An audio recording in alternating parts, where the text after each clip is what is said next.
നമസ്കാരം. ശ്രേഷ്ഠ ഭാരതം പൈതൃക ഭാരതത്തിലേക്ക് എല്ലാ പ്രിയപ്പെട്ട പ്രേക്ഷകർക്കും സ്വാഗതം. ആചാര്യസഭയ്ക്കും സ്വാഗതം. ശ്രേഷ്ഠ ഭാരതം പൈതൃക ഭാരതത്തിന്റെ 1ഉം 2ഉം ഘട്ടങ്ങളെക്കാൾ ഗൗരവത്തോടെയാണ് എല്ലാ മത്സരാർത്ഥികളും ഈ ഒരു മത്സരത്തെ മുന്നോട്ടേക്ക് കാണുന്നത് എന്ന് ഇവരുടെ ഒരു കലാപ്രകടനങ്ങൾ കാണുമ്പോൾ തന്നെ നമുക്ക് മനസ്സിലാക്കാൻ സാധിക്കുന്നുണ്ട്. എന്തായാലും ശ്രേഷ്ഠ ഭാരതം പൈതൃക ഭാരതത്തിന്റെ ഈ പുതിയ ദൃശ്യവിരുന്ന് നിങ്ങളെല്ലാവരും ആസ്വദിക്കുന്നു എന്നറിഞ്ഞതിൽ സന്തോഷം. നമുക്ക് ആരംഭിക്കാം ഇന്നത്തെ ശ്രേഷ്ഠ ഭാരതം പൈതൃക ഭാരതത്തിൽ വജ്രവ്യൂഹം.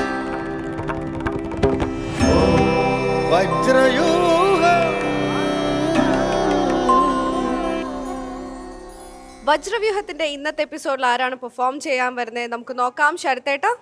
ഇന്ന് എത്തുന്നത് അമൃത വിദ്യാലയം ചാവക്കാട് നിന്ന് Sreenand KS and Sooraj Menon. Okay, നമുക്ക് സ്നേഹത്തോടെ സ്വാഗതം ചെയ്യാം സൂരജ് ആൻഡ് ശ്രീനന്ദൻ.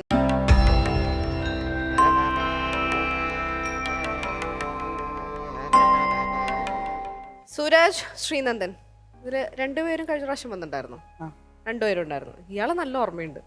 ഇങ്ങനെ പെട്ടെന്ന് മറന്നുപോയി. ഏത് ഇതിലായിരുന്നു? ക്വിസിൽ തന്നെയായിരുന്നു. ക്വിസിൽ തന്നെയായിരുന്നു അല്ലേ? നീ പെട്ടെന്ന് മറ്റേ ഡ്രാമയിലുണ്ടായിരുന്നു എന്നൊരു സംശയം തോന്നി. അല്ല, അത്തരക്കാരല്ല. അഭിനയിക്കാൻ താല്പര്യമില്ല. എന്താ അഭിനയിച്ചാല്? കുഴപ്പമൊന്നുമില്ല. അടുത്ത പ്രാവശ്യം എന്താ ഈ കൊച്ചിനെ ഡ്രാമയിൽ ഇടണട്ടാ. നീ അഭിനയിക്കൂ? ഇല്ല. അപ്പൊ നീ അഭിനയിക്കൂ. അങ്ങനെ ആരും വെറുതെ ഉദ്ദേശിച്ചിട്ടില്ല. ഇപ്പൊ ക്വിസ് മാത്രമായി കഴിഞ്ഞാൽ ബോറടിക്കില്ലേ? പഠനം മാത്രമാണോ ഇഷ്ട വിഷയം? അല്ല. എക്സ്ട്രാ കരിക്കുലർ ആക്ടിവിറ്റീസ് എന്താ? സ്പോർട്സ് തന്നെയായിരിക്കും. ഇത് ഞാൻ എല്ലാ പ്രാവശ്യവും പറയണല്ലോ. അത് കഴിയുമ്പോൾ ഇവിടെ ചെയ്യിക്കില്ലല്ലോ. ഇനി നമ്മളിവിടെ shuttle bat, cricket bat, football ഒക്കെ മേടിച്ച് വെക്കാൻ പോവാണേ. അടുത്ത പ്രാവശ്യം തൊട്ട് ഇവിടെ കുഴപ്പമില്ലല്ലോ. ചെയ്യില്ല എന്നല്ല ഉറപ്പല്ലേ? ശരി ട്ടാ. അപ്പൊ എന്തായാലും പറഞ്ഞ് നമുക്ക് തന്നിട്ടുള്ള വിഷയങ്ങളെ കുറിച്ചൊക്കെ നന്നായി പഠിച്ചിട്ടുണ്ടല്ലോ. ഈ ഒരു റൗണ്ടിന്റെ പ്രത്യേകതകളെ കുറിച്ച് അറിയോ? യെസ്, പകിട ഇട്ടിട്ടാണ് നമ്മൾ ഏതാണ് സബ്ജക്റ്റ് എന്ന് തീരുമാനിക്കുന്നത്. അപ്പൊ പകിടയിൽ വരുന്ന നമ്പറിന്റെ ബേസ് ചെയ്തിട്ടായിരിക്കും നിങ്ങൾക്ക് സബ്ജക്റ്റ് കിട്ടുന്നത്. ആ സബ്ജക്റ്റിനെ ബേസ് ചെയ്ത് നമ്മുടെ ക്വിസ് മാസ്റ്റർ നിങ്ങളുടെ അടുത്ത് 7 ചോദ്യങ്ങൾ ചോദിക്കും. ഈ ഒരു റൗണ്ടിൽ നിങ്ങൾക്ക് എതിർ മത്സരാർത്ഥികളില്ല. സോ നിങ്ങൾക്ക് ധൈര്യമായിട്ട് സമയമൊക്കെ എടുത്ത് ഉത്തരം പറയാം. സമയം എടുക്കുക എന്ന് പറഞ്ഞു കഴിഞ്ഞാൽ നമ്മുടെ 4 ഓപ്ഷൻസ് തന്നു കഴിഞ്ഞാൽ 30 സെക്കൻഡ് ആയിരിക്കും നിങ്ങൾക്ക് കിട്ടുന്ന സമയം. ഓക്കെ, അതിനുശേഷം ശരി ഉത്തരം തെറ്റുത്തരം തന്നു കഴിഞ്ഞാൽ മാർക്കൊന്നും കിട്ടില്ല. ശരിയായിട്ടുള്ള ഉത്തരവാണെങ്കിൽ 10 പോയിന്റ്സും തെറ്റായിട്ടുള്ള ഉത്തരവാണെങ്കിൽ -പോയിന്റ്സ് ഒന്നുമില്ല. 4 ഓപ്ഷൻസ് ഒക്കെ ഉണ്ട്. എല്ലാം മനസ്സിലായില്ലേ? All set. ഞാൻ അങ്ങോട്ട് ചോദ്യം കിട്ടിയാൽ പോരെ? അപ്പൊ അതിന് മുമ്പ് ഏതാ സബ്ജക്റ്റ് നോക്കാം. പകിടയിടാൻ വരൂ.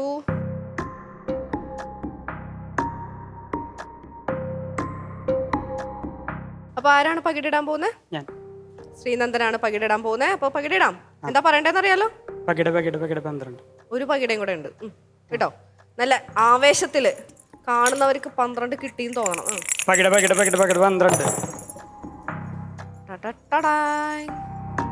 എത്ര ഇത്? 1 2 3 4 5 എത്രയാ? 8 അല്ലേ? അപ്പൊ ഇനി 8 എന്ന നമ്പറിന് പിന്നിൽ ഏതാണ് സബ്ജക്ട് നമുക്ക് നോക്കാം. റെഡി?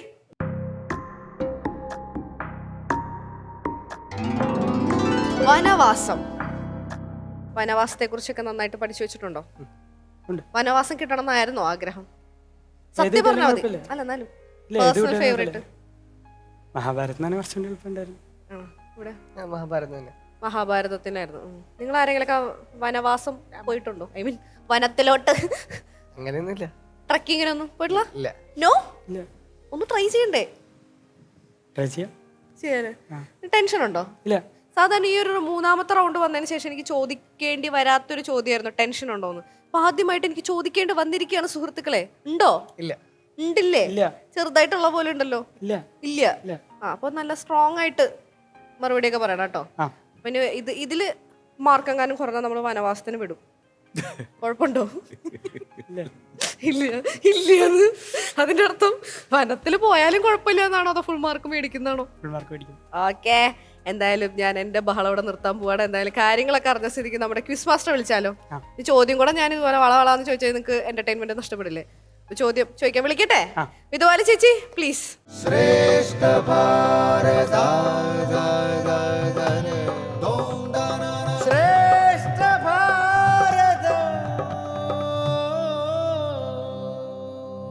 അങ്ങനെ നിങ്ങൾക്ക് ഒരു കിടിലൻ ക്വിസ് മാസ്റ്റർ ഞാൻ തന്നിട്ടുണ്ട്. അപ്പോൾ ചോദ്യങ്ങൾക്കൊക്കെ നല്ല ഉത്തരങ്ങളൊക്കെ പറയാം. ശരിയായിട്ടുള്ള ഉത്തരം പറയാം. Okay, all the best. ഇരിക്കും.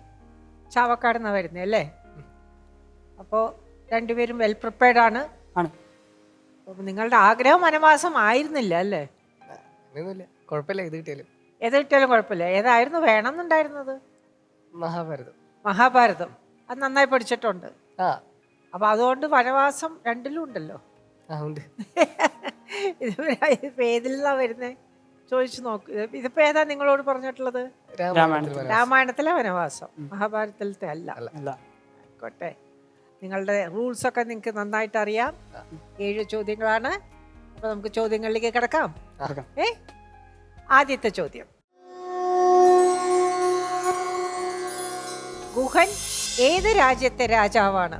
Options: A Rishyasringam, B Sringachalam, C Sringiverapuram, D Sringapuram. Your timer starts now. C Sringiverapuram. Sringiverapuram ഉറപ്പാണ്? ആ. സംശയമില്ല? ഇല്ല. ലോക്ക് ചെയ്യട്ടെ? ആ. Please lock C Sringiverapuram. ഇതില് ഋഷ്യശൃംഗം അല്ല. അല്ല. അത് രാമായണത്തിലുള്ളത് തന്നെയല്ലേ ആ. അല്ലേ? ആ. ഋഷ്യശൃംഗം. ബാക്കിയൊന്നും നിങ്ങൾ ഇപ്പൊ ശൃംഗാചലം, അതെന്തുകൊണ്ടാണ് നിങ്ങൾ അത് വേണ്ടെന്ന് വെച്ചത്? അതല്ലാന്ന് തോന്നാൻ കാരണം? ഗുഹന്റെ രാജ്യം നല്ലോണം പഠിച്ചിട്ടുള്ളതാ ശൃംഗിവേരം. ഉറപ്പാണ്? അതെ. അതുകൊണ്ടാണ്. ആ. നിങ്ങൾക്ക് ബാക്കിയുള്ളതൊക്കെ എവിടെയാണെന്നറിയോ? ബാക്കിയുള്ളത് ഇല്ല, നോക്കിയിട്ടില്ല. നോക്കിയിട്ടില്ല. ഇല്ല. ഇത് മാത്രം കൃത്യമായി പഠിച്ചു. മറ്റേ ഋഷ്യശൃംഗവും പഠിച്ചു വെച്ചിട്ടുണ്ടാവും. ആ. മറ്റേ രണ്ടും എവിടെയാന്ന് നിങ്ങൾക്ക് അറിയില്ല. ഇല്ല, ഐഡിയ ഇല്ല. ഐഡിയ ഇല്ല. ഏതായാലും നമുക്ക് ഉത്തരം ശരിയാണോ നോക്കാം. സി ശൃംഗിവേരപുരം ശരിയോ തെറ്റോ? ശരിയായ ഉത്തരം ശൃംഗിവേരപുരം. ഗുഹനെ കാണുന്നത് എപ്പോഴാണ്? വനവാസത്തിന് പോകുമ്പോൾ നാട്ടുകാരെല്ലാവരും കൂടെ ഒരുമിച്ച് പോയത് കൂടെ പോയി അല്ലേ? കഥ നിങ്ങൾ ആ പോർഷൻ കറക്റ്റായി പഠിച്ചാണോ ഇല്ല ചോദ്യം ഉത്തരവ് മാത്രമാണോ പഠിച്ചത്? പോഷൻ ആ കംപ്ലീറ്റ് ആയിട്ട് നിങ്ങൾ പഠിച്ചു. അപ്പൊ നിങ്ങൾ ഈ 4 സബ്ജക്റ്റിന്റെയും അങ്ങനെയാണോ പഠിച്ചത്? അല്ലാതെ ചോദ്യോത്തരമായിട്ടല്ല പഠിച്ചത്? ആരാ നിങ്ങൾക്ക് ചോദ്യങ്ങൾ കൃത്യമായിട്ട് ഇതൊക്കെ ഉണ്ടാവാം എന്ന് പറയാൻ? നിങ്ങൾ തന്നെ പ്രിപ്പയർ ചെയ്തു. നിങ്ങൾ തന്നെയാണ് ആ പോർഷൻസ് കൃത്യമായി പഠിച്ചത്. ഓക്കെ, ഏതായാലും നമുക്ക് രണ്ടാമത്തെ ചോദ്യത്തിലേക്ക് പോവാം. രണ്ടാമത്തെ ചോദ്യം, രാമലക്ഷ്മണന്മാർക്ക് കാളിന്തി നദി തരണം ചെയ്യാനുള്ള മാർഗം പറഞ്ഞു കൊടുക്കുന്നത് ആരാണ്? Options: A Bharadwaja Maharshi, B Vasishtha Maharshi, C Guhan, D Sumantran. Your timer starts now. Option A Bharadwaja Maharshi. Bharadwaja Maharshi ഉറപ്പാണ്? ലോക്ക് ചെയ്യട്ടെ? Option A Bharadwaja Maharshi lock ചെയ്യൂ. ഭരദ്വാജ മഹർഷി ലോക്ക് ചെയ്യാം. ശരിയായ ഉത്തരമോ തെറ്റായ ഉത്തരമോ? ശരിയായ ഉത്തരം ഭരദ്വാജ മഹർഷി. ബാക്കിയുള്ള അല്ല, വസിഷ്ഠ മഹർഷി കൂടെ ഉണ്ടാവില്ലേ? അവരെ കുലഗുരു അല്ലേ? അതെ അതെ. പിന്നെ എന്തുകൊണ്ട് നിങ്ങൾ ആ ഭരദ്വാജ മഹർഷി എടുത്തു? അല്ല, കാളിന്തി നദി വരുന്നത് രാമലക്ഷ്മണന്മാർ ഉചിതമായ ഒരു സ്ഥലം അവർക്ക് പാർക്കാൻ വേണ്ടി ഭരദ്വാജ മഹർഷിയോട് ചോദിക്കുമ്പോഴാണ് വരുന്നത് ആ ഭാഗം. ഏത് വനത്തിൽ വെച്ചാണ് അത് ചോദിക്കുന്നത് അറിയാവോ? അത് ചോദിക്കുന്നത് ദണ്ഡകാരണ്യം. ദണ്ഡകാരണ്യത്തിൽ വെച്ച് തന്നെയാണ്. ദണ്ഡകാരണ്യത്തിൽ വെച്ച് തന്നെയാണ് ചോദിക്കുന്നത് എങ്ങനെയാന്നുള്ളത് ഉറപ്പാണ്. അതെ. അതുകൊണ്ടാണ് നിങ്ങൾ അത് പറഞ്ഞതും. നിങ്ങൾ ആ പോർഷൻ കൃത്യമായി പഠിച്ചിട്ടുണ്ടല്ലേ? Not bad. ഓക്കെ, ഇതിൽ ആർക്കോ ഒരാൾക്ക് വേദിക് നോളേജിനോട് ഭയങ്കര താല്പര്യമാണല്ലോ. വേദിക് അല്ലേ? ഋഗ്വേദം പഠിച്ചിട്ടുണ്ട്. ഋഗ്വേദം പഠിച്ചിട്ടുണ്ട്. കുറച്ച് പഠിച്ചിട്ടുണ്ടെന്നോ? ഇപ്പൊ പഠിച്ചുകൊണ്ടിരിക്കുകയാണെന്നാണോ? കുറച്ചു കാലം നിർത്തിയിട്ടുണ്ട്. ഏ ഒന്നുമില്ല, 10ലൊക്കെ അതിനകത്തായിട്ട് നിർത്തിയത് കഴിഞ്ഞ് 10 കഴിഞ്ഞിട്ട് തുടങ്ങി. എല്ലാവരും ഈ 10ാം ക്ലാസ് ആവുന്ന സമയത്ത് പലതും നിർത്തും. ഇതൊക്കെ പിന്നെ ഇതിലേക്ക് വീണ്ടും വരുന്നത് അതെന്താ? 10ാം ക്ലാസ് ആരുടെങ്കിലും പ്രേരണയാണോ? അതായത് ഇപ്പൊ അച്ഛനും അമ്മയും പറയണേ ഇനി ഇതൊക്കെ മതി, 10ാം ക്ലാസ് ആദ്യം പാസ്സാവുന്നു? അല്ല, അങ്ങനെയല്ല, പിന്നെ കുറച്ച് പഠിക്കാൻ അധികമുള്ളതുകൊണ്ട് ഇതാക്കി. കുറച്ചധികം പഠിക്കാനുള്ളതുണ്ടോ 10ാം ക്ലാസ്? ഏതാ സബ്ജക്ട് പ്ലസ് ടു? നിങ്ങൾ ഏതിലാ പഠിക്കുന്നത്? ഞാൻ 10ല്. ഞാൻ +2 10. 10. ഇപ്പൊ 10 ആയതുകൊണ്ട് നിർത്തിയതാണ്. ഋഗ്വേദം എന്ന് പറയുന്നത് വലിയ ഒരു ഗ്രന്ഥമാണല്ലോ. അതിലിപ്പോ കുറച്ച് പഠിച്ചു എന്ന് പറയുന്നത് എന്താ വെച്ചാൽ കുറച്ച് പോർഷൻ സൂക്തങ്ങളായിട്ട് കുറച്ച് പഠിച്ചിട്ടുണ്ട്. അത്രേ ഉള്ളൂ. ആരെടുത്തുന്നാ പഠിച്ചത്? അതവിടെ അടുത്തൊരു മാഷിന്റെ അവിടെ പഠിപ്പിച്ചു തരാൻ. ഇതിൽ താല്പര്യം തോന്നാൻ കാരണം? താല്പര്യം തോന്നാൻ പ്രത്യേകിച്ച് എന്തെങ്കിലും എക്സ്ട്രാ കരിക്കുലറായിട്ട് പഠിക്കാം. അപ്പോൾ ഋഗ്വേദത്തിന് പോയി. ഒരു ഹോബി ആയിട്ടാണോ ഹോബി ആയിട്ടല്ല, പഠിക്കാൻ വേണ്ടിയിട്ട്. പൂജയൊക്കെ ചെയ്യാൻ അറിയാം. അപ്പോൾ എന്താ വീട്ടിലെ കുടുംബത്തിൽ പൂജ ചെയ്യാനൊക്കെ ഉണ്ടോ? ആ അപ്പോൾ ഇതിൽ ഗായത്രി ഒക്കെ പഠിച്ചിട്ടുണ്ടോ? ഗായത്രി മന്ത്രം പഠിച്ചിട്ടുണ്ടോ? നിങ്ങൾ നിത്യം രാവിലെയും വൈകുന്നേരം ചൊല്ലാറുണ്ട്. ചൊല്ലാറുണ്ട്? ഉണ്ട്. സന്ധ്യാവന്ദനം ഉണ്ട്? സന്ധ്യാവന്തനം ചെയ്യാറുണ്ട്. മോനെ എന്തൊക്കെയാ ഹോബീസ്? ഹോബീസ് ഫുള്ള് സ്പോർട്സിന് അങ്ങനെ. സ്പോർട്സ് മാത്രമാണ്. ഏതായാലും ബാക്കിയുള്ള ചോദ്യങ്ങൾ നിങ്ങളെക്കുറിച്ച് ചോദിക്കുന്നതിന് മുമ്പ് നമുക്ക് മൂന്നാമത്തെ ചോദ്യം ചോദിക്കാം. മൂന്നാമത്തെ ചോദ്യം.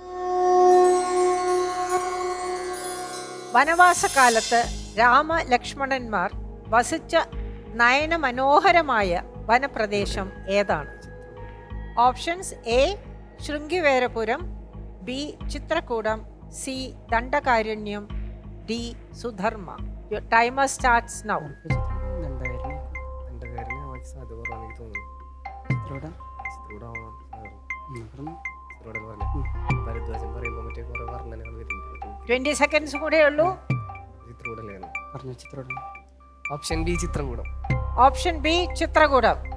ഉറപ്പാണല്ലോ? അതെ. ഇനി ഒന്നും ഡിസ്കസ് ചെയ്യാനില്ലല്ലോ? ലോക്ക് ചെയ്യട്ടെ? ഇല്ല. ഓപ്ഷൻ ബി ചിത്രകൂടം ലോക്ക് ചെയ്യൂ. വനവാസക്കാലത്ത് രാമലക്ഷ്മണന്മാർ വസിച്ച നയന മനോഹരമായ വനപ്രദേശം ഏതാണ്?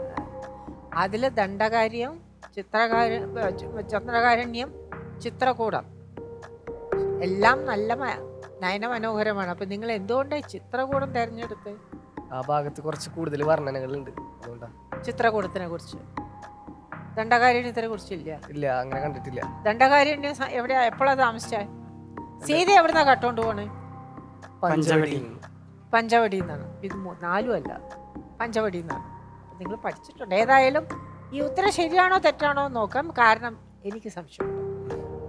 ബി ചിത്രകൂടം ശരിയോ തെറ്റോ? തെറ്റി. ഞാൻ പറഞ്ഞതല്ലേ,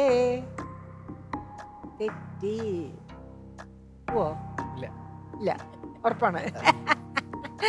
ഓക്കെ, ബി ചിത്രകൂടം ശരിയായ ഉത്തരം. Very good. തെറ്റല്ല, ശരിയായി. ദണ്ഡകാരണ്യം കഴിഞ്ഞ് പഞ്ചവടിയിൽ താമസിക്കുമ്പോഴാണ് സീതയെ കട്ടുകൊണ്ട് പോകുന്നത്. അപ്പോൾ 3 ചോദ്യത്തിനും കൃത്യമായ ഉത്തരം പറഞ്ഞു. 30 മാർക്ക് കിട്ടിയിരിക്കുകയാണ്. ചാവക്കാടിൻ്റെ അടുത്തൊരു വലിയൊരു ക്ഷേത്രമില്ല, അത് ഏതാണ്? ഗുരുവായൂർ. എത്ര കിലോമീറ്റർ ഉണ്ട് ഗുരുവായൂർ ചാവക്കാട്? 4 കിലോമീറ്റർ. അത്രേ ഉള്ളൂ. അവിടെയാണ് നമ്മളുടെ ഗുരുവായൂരപ്പൻ്റെ വാസസ്ഥലം അല്ലേ? പോയിട്ടുണ്ടോ? പോവാറുണ്ടോ? വീട് എവിടെയാ? ഗുരുവായൂരാ? അപ്പോൾ ചാവക്കാടൊക്കെ സ്കൂളിൽ പഠിക്കാൻ വേണ്ടി മാത്രം ചാവക്കാടേക്ക് വരികയാണ്? ബസ്സിന് വരികയാണ്? സൈക്കിളിൽ 4 കിലോമീറ്റർ. അതായിരിക്കും ആരോഗ്യത്തിൻ്റെ ഗുണം അല്ലേ, സൈക്ലിംഗ്. ഈ സൈക്ലിംഗ് ഒരിക്കലും വിടില്ല കേട്ടോ. കാരണം എത്ര കാലമായാലും സൈക്കിൾ ചെയ്യണത് വളരെ നല്ലതെന്ന് പറയും. സ്പോർട്സ് താല്പര്യം എന്ന് പറഞ്ഞാൽ ഏതാണ് സ്പോർട്സ് ഏറ്റവും ഇഷ്ടം? ഫുട്ബോള്. ഫുട്ബോൾ. കാരണം ഓടിക്കളിക്കുന്ന കളിയൊക്കെ ഭയങ്കര ഇഷ്ടമാണ്. അങ്ങനത്തെയാണ്. ഏതാണ് ടീം ഇഷ്ടം? ടീം ഇപ്പം എന്തൊക്കെയോ ഉണ്ടല്ലോ, ആർസണൽ, പിന്നെന്തൊക്കെയോ ഉണ്ടല്ലോ അങ്ങനത്തെ. അങ്ങനെ എല്ലാ ടീമും കളിക്കുന്ന എല്ലാ ടീമും ഇഷ്ടമാണ്. അല്ല, അതിൽ ഏറ്റവും ഇഷ്ടം ഏതാ? Belgium, Argentina, Brazil. ബ്രസീൽ. ഓ, ഞാൻ പറഞ്ഞ ഒന്നുമല്ല, ബ്രസീലിലാണ് ഇഷ്ടം. എനിക്കധികം താല്പര്യം ഇല്ലാത്തൊരു കളിയാണ് ഈ. കാരണം ഇതിന് ഒരുപാട് പരിക്ക് പറ്റും അല്ലേ? മോൻ്റെ സ്കൂളിൽ കളിക്കാറുണ്ട്? കളിക്കാറുണ്ട്. ടീം റെപ്രസെന്റ് ചെയ്യാറുണ്ടോ സ്പോർട്സ് മീറ്റിനൊക്കെ? മോനെ ഏതാ ഇഷ്ടം? എനിക്ക് ഫുട്ബോളിനാ. ഫുട്ബോൾ തന്നെയാ? രണ്ടുപേരും കളിക്കാറുണ്ട്? ഒരുമിച്ച് കളിക്കാറുണ്ടോ? ഇടയ്ക്ക്. അപ്പൊ നിങ്ങൾക്ക് ഏറ്റവും കൂടുതൽ ഇഷ്ടം, നിങ്ങൾ എന്താവണം എന്ന് ആഗ്രഹിക്കുന്നത്? എനിക്ക് സയന്റിസ്റ്റ് ആവാനാണ്. സ്പേസിന്റെ അവിടെയൊക്കെ. മോനോ? തീരുമാനിച്ചിട്ടില്ല. അത് നല്ല ഉത്തരം. ഏതായാലും നമുക്ക് 4ാമത്തെ ചോദ്യത്തിലേക്ക് പോകാം. 4ാമത്തെ ചോദ്യം. വനയാത്രയ്ക്ക് പുറപ്പെട്ട് ഭരതനോടും സംഘത്തോടും ശ്രീരാമ വൃത്താന്തം പറയുന്നത് ആരാണ്? Options: A Jatayu, B Sumantran, C Vasishthan, D Guhan. Your timer starts now.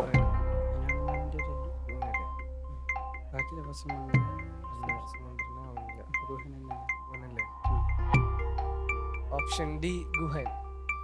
Option D Guhan. Lock ചെയ്യട്ടെ? ആ. സംശയമില്ലല്ലോ? ഇല്ല. ഡിസ്കഷൻ ഒക്കെ കഴിഞ്ഞില്ലേ? അപ്പോൾ ഡി ഗുഹൻ ലോക്ക് ചെയ്യും. ഗുഹന്റെ ഇത് അവനൊക്കെ കാരണം ഗുഹനും ഭരതനും മീറ്റ് ചെയ്യുന്ന അതിന് മുമ്പ് സുമന്ത്രനും വസിഷ്ഠനും ഒക്കെ കുലഗുരുകളും. അവർക്ക് വെച്ചാൽ സുമന്ത്രൻ മന്ത്രിയുമാണ്, വസിഷ്ഠൻ കുലഗുരുവാണ്. പിന്നെ എന്തിനാ നിങ്ങൾ ഈ ഗുഹനെ പിടിച്ചേ? അതായത് രാമൻ വനവാസത്തിന് പോയപ്പോ ആദ്യമായിട്ടൊരു കോണ്ടാക്ട് വന്നത് ഗുഹനായിട്ടാ. അപ്പൊ രാമനെ കുറിച്ച് കുറച്ച് കൂടുതൽ അറിയുന്നത് ഗുഹനായിരിക്കും. ആ ജനിച്ചപ്പോ തൊട്ട് അറിയുന്നല്ലേ വസിഷ്ഠന് രാമനെ? അല്ല, വനവൃത്താന്തം. വനവൃത്താന്തം ആ. അതറിയുന്നത് ഗുഹന് മാത്രമാണ്. അതുകൊണ്ടാണ് ഗുഹനെ എടുത്തത്. ഏതായാലും ചോദിക്കാം, നമുക്ക് ഉത്തരം ശരിയാണോ തെറ്റാണോ? ഡി ഗുഹൻ. ശരിയാണ്, ഉത്തരം ശരിയാണ്. Very good. 4. കൺഫ്യൂഷൻ വരാവുന്ന ഉത്തരം ഇതായിരുന്നു. അതെ, നല്ല സാധ്യതയുള്ള ഒരു ചോദ്യമായിരുന്നു അത് 4. അതാ ഞാൻ പറയാം, ഞാൻ വരുമ്പോൾ തന്നെ ക്ലാപ്പ് ചെയ്തില്ലെങ്കിൽ നല്ല കഠിനമായിട്ടുള്ള ചോദ്യങ്ങൾ ചോദിക്കുന്നത്. ഏതായാലും വീട്ടിലാരൊക്കെ ഉണ്ട്? അച്ഛനമ്മ ചേട്ടൻ. അച്ഛൻ, അമ്മ, ചേട്ടൻ. അനിയത്തി അനിയന്മാര് അങ്ങനെ ഒന്നുമില്ല? മോനോ? അച്ഛനമ്മ അനിയൻ പിന്നെ മുത്തശ്ശനും മുത്തശ്ശൻ. മുത്തശ്ശനോ മുത്തശ്ശിയും? അച്ഛൻ്റെ അമ്മയോ അച്ഛനോ ആണോ അല്ല അമ്മയുടെ അമ്മയോ അച്ഛനോ ആണോ? അച്ഛൻ്റെ അച്ഛനും അച്ഛൻ്റെ അച്ഛനും അമ്മയാണ്. അപ്പോൾ ചോട്ടിൽ 2 പേർക്കും അനിയന്മാരാണ്. അല്ല, ഒരു ചേട്ടനും ഒരു അനിയനും അല്ലേ? ചേട്ടനായിട്ട് വഴക്കുണ്ടോ? ഇടയ്ക്ക്.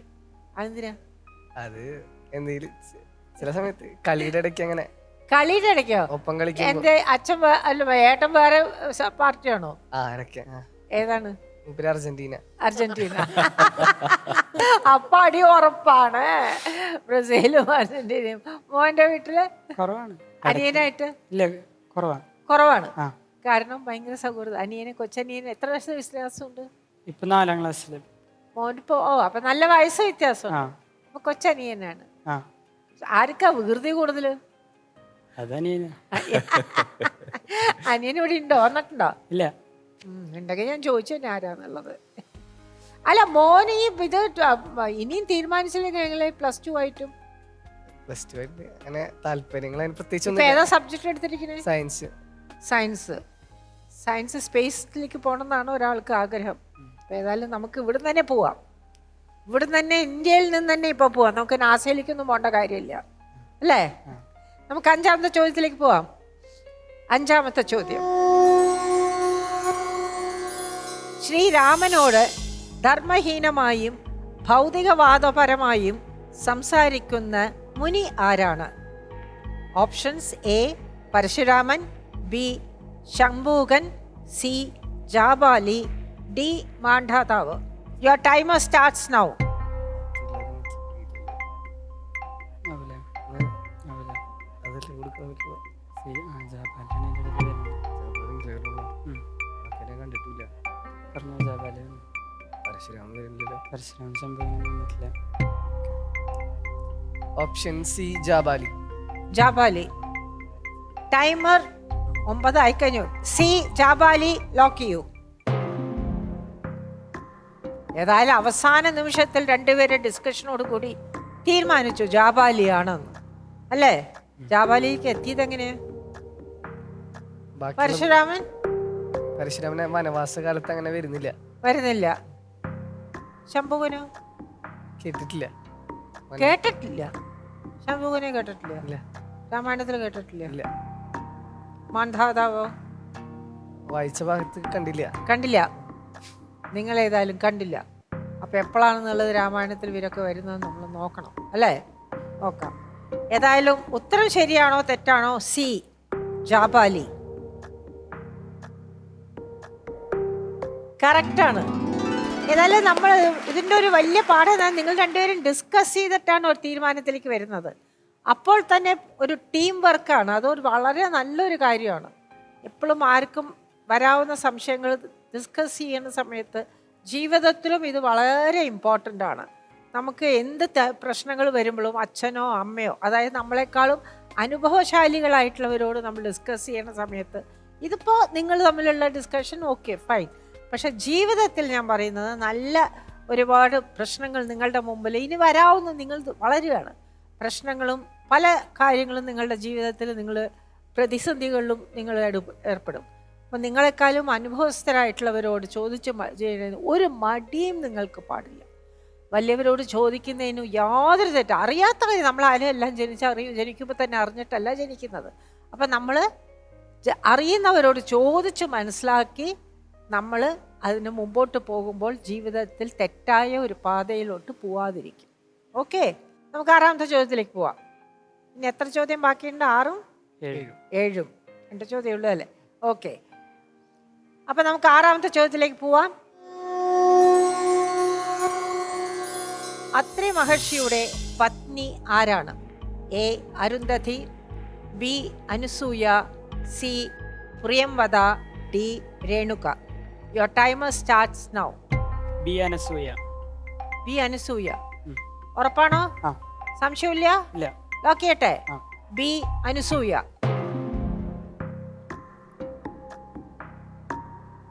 ഉത്തരം ശരിയാണോ തെറ്റാണോ എന്ന് അറിയുന്നതിന് മുമ്പ് ആ സസ്പെൻസ് അവിടെ നിൽക്കട്ടെ. സ്പേസ് സയൻറ്റിസ്റ്റ് ആവണമെന്നാണല്ലോ ആഗ്രഹം. അപ്പോൾ ഈ സ്പേസ് സയൻറ്റ് ഇപ്പോഴത്തെ ഈ നമ്മളുടെ ചന്ദ്രനിലേക്ക് പോയ ഇതിനെ പറ്റി എന്താണ് നിങ്ങളുടെ അഭിപ്രായം എന്താണ്? ഹൗ ഡിഡ് യു ഫീൽ നമ്മളത് പോണത് കണ്ട് ആ ചന്ദ്രനിലത് ഇറങ്ങിയപ്പോൾ? അവിടെ ചന്ദ്രയാനൊക്കെ നമ്മുടെ സൗത്ത് പോളിലൊക്കെ ഇറങ്ങി. ഇന്ത്യയാണ് അവിടെ ആദ്യമായിട്ട് ഇറങ്ങി. അപ്പോൾ നമ്മുടെ രാജ്യത്തിനൊരു ഭയങ്കര പ്രൗഡായിട്ടുള്ള മൊമെന്റ് ആണ്. അപ്പോൾ ഇനി വരുന്ന കാലങ്ങളിൽ സ്പേസ് സെക്ടറൊക്കെ ഭയങ്കര ഡെവലപ്മെന്റ് ആവും. അതായിരുന്നു. ആ. അപ്പൊ ഇത് ഈ ചന്ദ്രയാൻ കാണുന്നതിന് മുമ്പ് തന്നെ സ്പേസ് എന്നുള്ളത് ഡിസൈഡ് ചെയ്തൊരു സ്പേസ് സയന്റിസ്റ്റ് എന്നുള്ളത്. ആ. അല്ലാതെ ഇത് കണ്ടതിന് ശേഷമുള്ളതല്ല. അല്ല, ഇതൊരു പ്രചോദനം കൂടി നിങ്ങൾക്ക് അല്ലേ? ഏതായാലും അത് കണ്ടു, ഫുള്ളായിരുന്നു കണ്ടു. ഇറങ്ങണത് മുഴുവനും കണ്ടു. എല്ലാവരും കുടുംബസമേതം ഇരുന്ന് കണ്ടു. ഏതായാലും എവിടെ പഠിക്കണം എന്നാണ് ആഗ്രഹം? ഈ ചോദ്യത്തിന് കറക്റ്റായിട്ടുള്ള ഉത്തരം വേണം. നിങ്ങൾ ഈ സ്പേസ് സയന്റിസ്റ്റ് ആവാൻ എവിടെ പഠിക്കണം എന്നാണ് ആഗ്രഹം? Where do you want to continue your studies, higher studies? അത് ISR ഒരു ടെസ്റ്റ് നടത്തും ഈ ഇതൊക്കെ എടുക്കാൻ വേണ്ടിയിട്ട്. അപ്പോൾ അതിൽ ടെസ്റ്റിൽ നല്ല സ്കോർ കിട്ടിയവരെയാണ് അങ്ങോട്ട് എടുക്കുക. അപ്പോൾ അവരെന്നെ കോച്ചിങ് തരും ISR. അപ്പോൾ അല്ല, പല കുട്ടികളും ചോദിക്കുമ്പോൾ ഞാൻ ഈ ചോദ്യം ചോദിച്ചപ്പോൾ പലരും പറയുന്നത് you want to go to NASA എന്നാണ്. അമേരിക്ക, അവിടെയാണ് ഏറ്റവും കൂടുതൽ സ്പേസ് ക്രാഫ്റ്റിൻ്റെ അതിൻ്റെ ഒക്കെ കംപ്ലീറ്റ് ഡെവലപ്മെൻ്റ് ആയിട്ടുള്ളത് എന്നാണ് പറയുന്നത്. അതുകൊണ്ടാണ് ഞാൻ ഈ ചോദ്യം പ്രത്യേകമായിട്ട് എടുത്ത് ചോദിച്ചത്. ഇല്ല, ISROയിലേക്കാണ് പോകണം. നമ്മളെ എന്തായാലും നമ്മുടെ രാജ്യം ഡെവലപ്പ് ആവും സ്പേസ് സെക്ടറിൽ ഇനി വരുന്ന കാലത്ത്. കാരണം ഇന്ത്യയിലത്തെ ഏറ്റവും വലിയ ഗുണം എന്താണെന്ന് വെച്ചാൽ നമ്മളുടെ പാരമ്പര്യമായിട്ടുള്ള ഒരുപാട് അറിവുകൾ ഈ സ്പേസിനെ കുറിച്ച് ഇവിടെ ഉണ്ട്. അതൊന്നും ഇതുവരെ പലരും ടച്ച് ചെയ്തിട്ട് പോലുമില്ല, തൊട്ടുപോലും നോക്കിയിട്ടില്ല.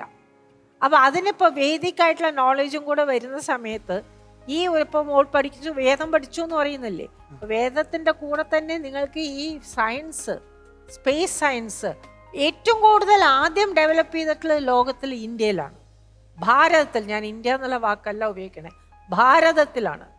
ആ ഭാരതത്തിൽ നിന്നും കിട്ടാവുന്ന അറിവ് മുഴുവനും നേടിയാൽ ലോകത്തിൽ എവിടെ പോയാലും അതിൻ്റെ അറിവിന് ഒരു കുറവ് വരില്ല. അത് അറിയാൻ വേണ്ടി ചോദിച്ചതാണ്. കാരണം പലരും ഇപ്പോൾ എടുത്ത US എന്ന് ഭയങ്കര സ്റ്റൈലിൽ പറയും, അതുകൊണ്ട് ചോദിച്ചതാണ് ഞാൻ ആ ചോദ്യം. നന്നായി, ഇവിടെ തന്നെ വേണം കേട്ടോ.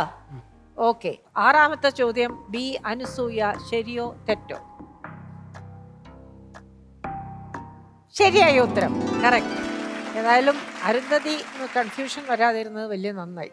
പലർക്കും ഉണ്ട് ആ ഒരു കൺഫ്യൂഷൻ. ലാസ്റ്റ് ചോദ്യത്തിലേക്ക് പോവാം. ലാസ്റ്റ് ചോദ്യം, 7ാമത്തെ ചോദ്യം. ദണ്ഡകാരണ്യത്തിൽ വെച്ച് രാമൻ വധിക്കുന്ന പർവ്വതാകാരനും നരഭോജിയുമായ സത്വം ആരാണ്? A Viradhan, B Shoorpanakha, C Trishiras, D Dooshanan. Your timer starts now. A Viradhan. A Viradhan ശരിയാണ്, ഉറപ്പാണ്, സംശയമില്ല. ഡിസ്കഷൻ കഴിഞ്ഞു, ലോക്ക് ചെയ്യട്ടെ? ഓപ്ഷൻ എ വിരാധൻ ലോക്ക് ചെയ്യൂ. ശൂർപ്പണഖ അല്ല അല്ലേ? അല്ല, ദൂഷണനുണ്ടല്ലോ. എന്താ അതിലേക്കൊന്നും പോവാതെ വിരാധനിലേക്ക് പോയത്? ദൂഷണനും ഋഷിരസൊക്കെ വരുന്ന പഞ്ചവടി ആ ഒരു പോർഷനില. ദണ്ഡകാരണ്യം വെച്ച് വിരാധനാണ്. വിരാധനാണ്. അപ്പോൾ ഏതാ ആദ്യം വരുന്നത്, ദണ്ഡകാരുണ്യോ പഞ്ചവടിയോ? എന്താ കാര്യം? ദണ്ഡകാരുണ്യം ആദ്യം വരുന്നത്, പഞ്ചവടിയാണ് ഏറ്റവും ഒടുവിൽ വരുന്നത്. അവിടുന്നാണ് സീതയെ കട്ടുകൊണ്ട് പോകുന്നത്. അത് കഴിഞ്ഞിട്ട് പോണ സമയത്തും കുറേ ആൾക്കാർ വധിക്കുന്നുണ്ട്, പലരെയും വധിക്കുന്നുണ്ടല്ലേ. ഏതായാലും ഉത്തരം ശരിയാണോ തെറ്റാണോ? എ വിരാധൻ. അവസാനത്തെ ചോദ്യം വെച്ച് തെറ്റിപ്പോയി. 6 ചോദ്യം കൃത്യമായി പറഞ്ഞിട്ട് ഉത്തരം 7ാമത്തെ ചോദ്യം ശരിയാണ്. ശരിയായ ഉത്തരം തന്നെയാണ് വിരാധൻ. വളരെ കറക്റ്റായിട്ട് പറഞ്ഞു. നിങ്ങൾ കറക്റ്റായിട്ട് പഠിച്ചിട്ടുണ്ട്, ഓർഡർ കറക്റ്റായിട്ട് പഠിച്ചിട്ടുണ്ട്. അതെനിക്ക് വലിയ സന്തോഷമുണ്ട്. ചിലവർ ആ ചോദ്യോത്തരങ്ങളൊന്ന് പ്രിപ്പയർ ചെയ്ത് അത് മാത്രം കൃത്യമായി പഠിക്കാതെ നിങ്ങൾ ആ മൊത്തം ആ പോർഷൻ പഠിച്ച് മനസ്സിലാക്കിയത് വളരെ വളരെ നല്ല കാര്യമാണ്. ഇതുപോലെ ഇതൊന്നും നിർത്തരുത് എന്ന് മാത്രമേ എനിക്ക് പറയാനുള്ളൂ. Very good. 70-ൽ 70 മാർക്കും കിട്ടി. Very good. നന്നായിട്ട് പറഞ്ഞു നിങ്ങൾ. കാരണം ഇത് വലിയൊരു പോർഷനാണ്. വളരെ നന്നായിട്ട് പറഞ്ഞു. നമുക്ക് വരതെ വിളിക്കാം. വരതെ ചേച്ചി വിളിക്കട്ടെ. വരതെ.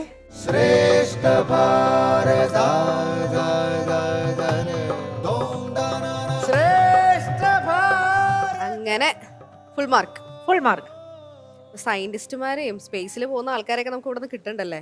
പിന്നെ നമ്മളിനി കുറച്ച് വർഷം കഴിയുമ്പോൾ നമുക്കിനി അഭിമാനത്തോടെ പറയാം നമ്മുടെ ഈ വേദിയിൽ വന്ന ആൾക്കാരൊക്കെയാണ് അവിടേക്ക് അവിടെ ഇരിക്കുന്നത്. എത്തിയിരിക്കണേന്ന്. പിന്നെ അല്ല അല്ലേ. അപ്പൊ എന്തായാലും കുഴപ്പിച്ചോ ചേച്ചി? ചെറുതായിട്ടൊന്ന് കുഴപ്പിച്ചില്ലേ? ഞാൻ അന്നേരെ പറഞ്ഞില്ലേ കൈയടിക്കാനായിട്ട്. ഇതാണ് ഞാൻ എല്ലാവരോടും പറയുന്നത്. എന്തായാലും താങ്ക് യു ചേച്ചി, താങ്ക് യു സോ മച്ച്. വരൂ. അങ്ങനെ നമ്മുടെ വജ്രവ്യൂഹം അടിപൊളിയായിട്ട് കഴിഞ്ഞു അല്ലേ. ഇനി അഭിപ്രായം എങ്ങനെയുണ്ടെന്ന് ചോദിച്ചാലോ? എങ്ങനെ ഉണ്ടായിരുന്നു നിങ്ങളുടെ പെർഫോമൻസ് എന്നൊക്കെ? സ്വാമിജി. ആദ്യമേ തന്നെ 2 കുട്ടികൾക്കും അഭിനന്ദനങ്ങൾ. അവർ ചോദ്യോത്തരത്തിന് വേണ്ടി മാത്രമല്ല അവർ പഠിച്ചിരിക്കുന്നത്. ഇവിടെ വനവാസത്തെക്കുറിച്ചാണ് പറയാനുള്ളത്. 2 തരത്തിലുള്ള വനവാസമാണ് രാമായണത്തിൽ കാണുന്നത്. ആദ്യത്തെ വനവാസത്തെ കാലം, പ്രത്യേകിച്ച് ചെറുപ്പകാലത്ത് നടത്തിയ ആ വനവാസകാലത്ത് കാണാൻ സാധിക്കുന്നത് ശ്രീരാമൻ്റെ വ്യക്തിത്വം ആ ഗുരുവിൻ്റെ സാന്നിധ്യത്തിൽ രൂപപ്പെടുന്നതാണ്. അത് കൃത്യമായിട്ട് നമുക്ക് വായിച്ചെടുക്കാൻ സാധിക്കും. ഇവിടെയൊക്കെയും ശ്രദ്ധിക്കേണ്ട ഒരു കാര്യം, ഈ ആരണ്യകാണ്ഡത്തിലെ വനവാസത്തിൽ ആ ഒരു ഭാഗം നമ്മൾ ശ്രദ്ധിക്കുകയാണ് എങ്കിൽ നമ്മൾ ഓർക്കേണ്ടതായ പ്രധാനപ്പെട്ട കാര്യം, എല്ലാ കഷ്ടതകളെയും ഉത്തരവാദിത്വത്തോടുകൂടി ഏറ്റെടുക്കുന്നു എന്നുള്ളതാണ്. നമ്മളൊക്കെ പലപ്പോഴും കഷ്ടപ്പാടുകളെ മാറ്റി നിർത്താറുണ്ട്. ഇവിടെ അങ്ങനെയല്ല.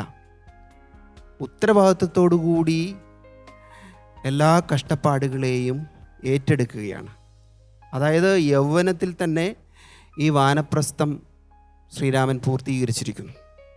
സ്വാമി വിവേകാനന്ദൻ പറയാറുണ്ട്, take the whole responsibility in your shoulders. നമ്മളൊക്കെയും ഉത്തരവാദിത്വത്തിൽ നിന്ന് ഒളിച്ചോടാൻ ശ്രമിക്കുന്നവരാണ്. എന്നാൽ എല്ലാ കഷ്ടപ്പാടുകളെയും ഉത്തരവാദിത്വത്തോടുകൂടി ഏറ്റെടുക്കുക എന്നുള്ള ആ വലിയൊരു സന്ദേശവും ഇതിൽ നിന്നും കിട്ടുന്നുണ്ട്. എന്തായാലും 2 പേർക്കും അഭിനന്ദനങ്ങൾ. സന്തോഷം. നന്ദി സ്വാമിജി. ശ്രീജിത്ത് സർ. നമുക്ക് ഈ ഒരു വനവാസവുമായി ബന്ധപ്പെട്ട് വനത്തിലേക്ക് പോകുന്നത് ആരൊക്കെയാ വനത്തിലേക്ക് പോകുന്നത്? രാമൻ, ലക്ഷ്മണൻ, സീത. ശരി. ഇതിൽ സഹോദരങ്ങളായിട്ട് വനത്തിൽ പോകുന്ന ആരൊക്കെയാ? ലക്ഷ്മണൻ. രാമനും ലക്ഷ്മണനും അല്ലേ? വനവാസം അനുഭവിച്ചിരിക്കുന്ന സഹോദരന്മാരാരൊക്കെയാ? എല്ലാവരും അനുഭവിച്ചു. എല്ലാവരും അല്ലേ? അപ്പോൾ നമ്മൾ പലപ്പോഴും എനിക്ക് തോന്നുന്നു ഈ വനവാസത്തിനെ പറ്റി പറയുമ്പോൾ, അല്ലെങ്കിൽ അതിൻ്റെ മനോഹരമായിട്ടുള്ള വർണ്ണനകളെ പറ്റി പറയുമ്പോൾ, അതിലുണ്ടാകുന്ന ആസുരമായിട്ടുള്ള എലമെൻറ്റുകളെ പറ്റി പറയുമ്പോൾ ഒക്കെ തന്നെ വളരെ അണ്ടർ റേറ്റഡ് ആയിട്ട് രാമായണത്തിൽ നിൽക്കുന്ന ഒരു കഥാപാത്രം ഭരതനാണ് എന്ന് തോന്നിയിട്ടുണ്ട്. മറ്റുള്ള ആൾക്കാരെ സംബന്ധിച്ചിടത്തോളം അവർക്ക് വനത്തിൽ പോകാം, അവർ വനത്തിലുള്ളവരുടെ എക്സ്പീരിയൻസസ് ഉണ്ട്. പക്ഷേ ആ ഒരു ഫിസിക്കലായിട്ടുള്ള എക്സ്പീരിയൻസ് ഇല്ലാതെ പോലും എന്താണ് ഒരു വനവാസത്തിൽ കൂടി ഒരാൾ നേടുന്നത്, എന്ത് തരത്തിലുള്ള മനനം ചെയ്യലിനാണ് വിധേയമാകുന്നത് എന്നതിനെ വളരെ കൃത്യമായിട്ട് കാണിച്ചു തരുന്നുണ്ട്. അതിൻ്റെ ഏറ്റവും അവസാനം തിരിച്ചു വരുന്ന സമയത്ത് ഒരു ദിവസം വൈകിയാൽ തൻ്റെ ജീവൻ പോലും ഒരുപക്ഷെ ഉപേക്ഷിക്കേണ്ടി വരും എന്നുള്ള ഒരു നിശ്ചയദാർഢ്യം അവിടെ ഭരതൻ ഉണ്ടായിരുന്നതും അതുകൊണ്ട് തന്നെയാണ്. ഭരതൻ്റെ ഓരോ ദിവസത്തെയും പ്രാർത്ഥന എന്ന് പറയുന്നത് വനവാസം കഴിഞ്ഞിട്ട് ശ്രീരാമചന്ദ്രൻ അയോധ്യയിലേക്ക് തിരിച്ചെത്തി രാജഭാരമേൽക്കുക. ആ സമയത്താണ് തൻ്റെ കർത്തവ്യം പൂർത്തിയാകുന്നത്. ആ സമയത്താണ് ഈ എല്ലാ പറയുന്ന ദുഷിപ്പുകളിൽ നിന്ന്, അല്ലെങ്കിൽ ഈ പറയുന്ന ബ്ലെമിഷസ്, ഇതിലെല്ലാം നിന്ന് താൻ മോചിതനാകുന്നത് എന്നുള്ള ഒരു ആത്മാർത്ഥമായിട്ടുള്ള ആഗ്രഹം, പ്രാർത്ഥന, ത്യാഗം ഭരതനുണ്ടായിരുന്നു. അപ്പോൾ അതുകൊണ്ടാണ് ഞാൻ പറഞ്ഞത്, നമ്മളിത് കേവലം വായിക്കുന്നു എന്നതിനപ്പുറത്തേക്ക് അതിനെ സ്വയം വ്യാഖ്യാനിക്കാനും, പിന്നീട് വീണ്ടും ഈ വ്യാഖ്യാനം എന്ന് പറയുന്നത് ഒരു തരത്തിൽ ഒരു തവണ മാത്രം സംഭവിക്കേണ്ടുന്ന കാര്യമല്ല, പുനരാഖ്യാനിക്കാനും പുനർവ്യാഖ്യാനത്തിനും ഒക്കെ തന്നെ നമുക്ക് സാധിക്കട്ടെ. അങ്ങനെ ആ രീതിയിൽ നമുക്ക് ഇത്തരത്തിലുള്ള ഇതിഹാസങ്ങളെ വീണ്ടെടുക്കാനായിട്ട് ഇന്നത്തെ തലമുറയ്ക്ക് സാധിക്കട്ടെ എന്ന് പ്രാർത്ഥിക്കുന്നു. അതിഗംഭീരമായിട്ടുള്ള performance. All the best. Thank you sir. Lakshmi ma'am. പുതിയ തലമുറയിലുള്ളവരോട് നാം സ്ഥിരമായി കേൾക്കുന്ന ഒരു ചോദ്യം, നിങ്ങൾ ഈ ഇതിഹാസവും പുരാണമൊക്കെ പഠിച്ചിട്ട് എന്താ കാര്യം? അതിനെയൊക്കെ നിങ്ങൾ എങ്ങനെ ഇന്റർപ്രറ്റ് ചെയ്യുന്നു? അതൊക്കെ നിങ്ങളുടെ ജീവിതത്തിന് എങ്ങനെ പ്രയോജനപ്പെടുന്നു എന്നിടത്താണ് പഠിച്ചിട്ട് എന്താ കാര്യം എന്ന ചോദ്യത്തിന് ഉത്തരം കൊടുക്കാൻ നമുക്ക് സാധിക്കുന്നത്. ഒന്ന് ആലോചിച്ച് നോക്കൂ, രാമനെയൊക്കെ സംബന്ധിച്ചിടത്തോളം രാമന്റെ ജീവിതത്തെ രൂപപ്പെടുത്തുകയാണ് രാമായണം എന്ന കഥയിലൂടെ. സ്വാമിജി പറഞ്ഞ ഈ 2 വനവാസങ്ങളും രാമൻ ഒരു രാജകുമാരൻ എന്ന നിലയിൽ അവിടുത്തെ വിദ്യാഭ്യാസമൊക്കെ കിട്ടുന്നുണ്ട്, അവിടെ നിന്നുള്ള എല്ലാ ആനുകൂല്യങ്ങളിലുമാണ് രാമൻ വളരുന്നത്. അതൊരു നല്ല സേഫ് സോണാണ് രാമന്. സുഖമായി സ്വസ്ഥമായി രാജകുമാരന്റെ എല്ലാ സന്തോഷങ്ങളിലും ജീവിക്കാം. പക്ഷെ ജീവിതം നമ്മളെ ചിലത് പഠിപ്പിക്കുന്നതിന് വേണ്ടിയിട്ട്, നമ്മൊരു വ്യക്തി എന്നുള്ള നിലയിൽ ആലോചിച്ച് നോക്കൂ, രാമന്റെ ഈശ്വരീയ ഭാവമോ ഒക്കെ നമുക്ക് വിടാം. നമ്മളൊരു വ്യക്തി എന്ന നിലയിൽ ജീവിതം ചിലപ്പോൾ നമ്മളെ ചിലത് പഠിപ്പിക്കുന്നത് നമ്മളെ ആ സേഫ് സോണിൽ നിന്ന് എടുത്ത് എറിഞ്ഞുകൊണ്ടായിരിക്കും. അല്ലെ, ആദ്യത്തെ സേഫ് സോൺ ബ്രേക്കിംഗ് എവിടെയാ സംഭവിച്ചത്? അമ്മയുടെ ഉള്ളിൽ 10 മാസം സുഖമായിട്ട് കിടക്കുകയായിരുന്നു. 10 മാസം കഴിഞ്ഞപ്പോൾ നമ്മളെ തള്ളി പ്രകൃതി പുറത്തേക്ക് വിട്ടു. ഈ ലോകത്തിൽ വന്ന് അപ്പം അത് കരച്ചിലായിട്ടാണ് നമ്മൾ പുറത്തേക്ക് വന്നത്. അല്ലേ, 12ാം ക്ലാസ് വരെ 12th വരെ സുഖമായിട്ട് ചാവക്കാട് അമൃത വിദ്യാലയത്തിലൊക്കെ പഠിച്ചു. ആ സേഫ് സോൺ ബ്രേക്ക് ചെയ്യണം നമ്മൾ. ജീവിതത്തിൽ എന്തെങ്കിലുമൊക്കെ നേടണമെങ്കിൽ ഈ അയോധ്യയുടെ സിംഹാസനത്തിൽ നിന്നും രാമൻ ദണ്ഡകാരണ്യത്തിലെ ഏറ്റവും ക്രൂരമായ ജീവിതത്തിലേക്കാണ് എടുത്തെറിയപ്പെട്ടത്. മനസ്സിലായില്ലേ? അപ്പോ ഈ സേഫ് സോണുകളെ ബ്രേക്ക് ചെയ്തുകൊണ്ട് പഠനത്തിന്റെ കാര്യത്തിലായാലും ലൈഫിൽ റിസ്ക് എടുക്കുന്നതിന്റെ കാര്യത്തിലായാലും ഒക്കെ സേഫ് സോണുകളെ രാമൻ നിരന്തരമായി ബ്രേക്ക് ചെയ്തുകൊണ്ടിരുന്നു, അല്ലെങ്കിൽ നേച്ചർ ബ്രേക്ക് ചെയ്യിപ്പിച്ചുകൊണ്ടിരുന്നു. അപ്പൊ രാമായണം പുതിയ കാലത്തുകൂടി ഒരു പാഠമാവണം നമുക്ക്. അതിനൊക്കെയുള്ള തുടക്കമാവണം ശ്രേഷ്ഠ Bharatam. All the best. Thank you ma'am. ശരത്തേട്ടാ. 2 പേർക്കും അഭിനന്ദനങ്ങൾ. ഇവർ പറഞ്ഞ എല്ലാ മഹത് കാര്യങ്ങളും നിങ്ങൾ കേട്ടു എന്നറിയാം. ഒരു അഭിനേതാവ് എന്നുള്ള നിലയ്ക്ക് എനിക്ക് പറയാനുള്ളത്, നിങ്ങൾ രാമൻ്റെ വേഷം ഇപ്പോൾ ഒന്ന് അഭിനയിച്ച് നോക്കുന്നതിൽ തെറ്റില്ല എന്ന് ഞാൻ പറയും. കാരണം വനവാസമായിരുന്നു നിങ്ങൾക്ക് കിട്ടിയത്. വനവാസം പറഞ്ഞതനുസരിച്ച് എന്താ പറയുക, കാട്ടിലേക്ക് പറഞ്ഞയച്ചു എന്നുള്ളൊരു അർത്ഥം അതിലുണ്ടെങ്കിൽ കൂടി സെൽഫ് ഇമ്പോസ്ഡ് വനവാസം കൂടി നമ്മുടെ ഭാരതത്തിൻ്റെ ഐതിഹ്യങ്ങളിൽ പറയുന്നുണ്ട്. അതെപ്പോഴാണ് വരുന്നത്? അത് നമ്മൾ ഈ തീരുമാനമെടുക്കാൻ പറ്റാത്ത ഒരവസ്ഥ വരുമ്പോൾ, ഇപ്പോൾ സൂരജല്ലേ, സൂരജിന് അടുത്തത് എന്താണ് വേണ്ടതെന്നുള്ളൊരു തീരുമാനമെടുക്കാനുള്ളൊരു കൺഫ്യൂഷൻ ഉണ്ടാവുമ്പോൾ ആദ്യം എന്താ ചെയ്യേണ്ടത്?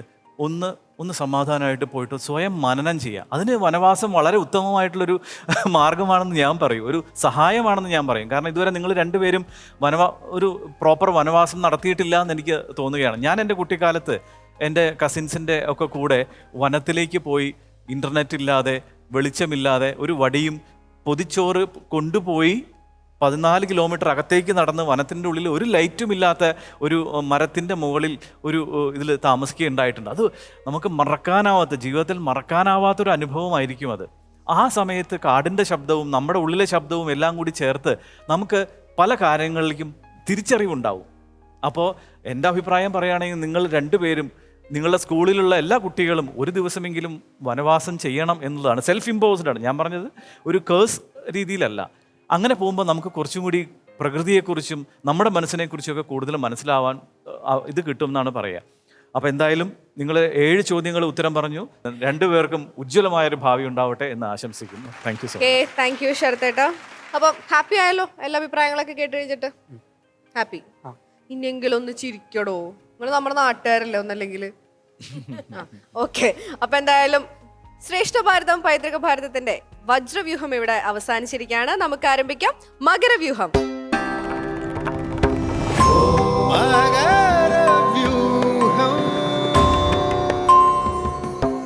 ഇന്നത്തെ മകരവ്യൂഹത്തിൽ ആരാണ് പെർഫോം ചെയ്യാൻ വരുന്നതെന്നാണ് ഇനി നമുക്ക് അറിയേണ്ടത്. നമുക്ക് ചോദിക്കാം. ശരത്തേട്ടാ, ഇന്ന് എത്തുന്നത് അമൃത വിദ്യാലയം പത്തനംതിട്ട.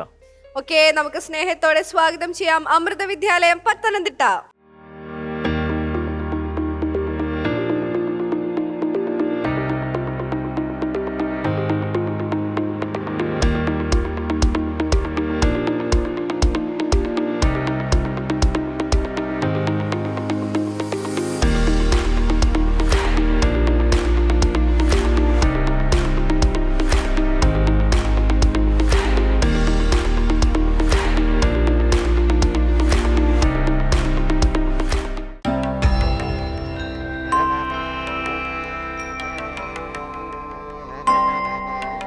ഓക്കെ, അപ്പൊ നമ്മുടെ ടീം ഇവിടെ റെഡി ആയിട്ടുണ്ട്. നമുക്ക് എല്ലാവരും ഒന്ന് പരിചയപ്പെട്ടാലോ?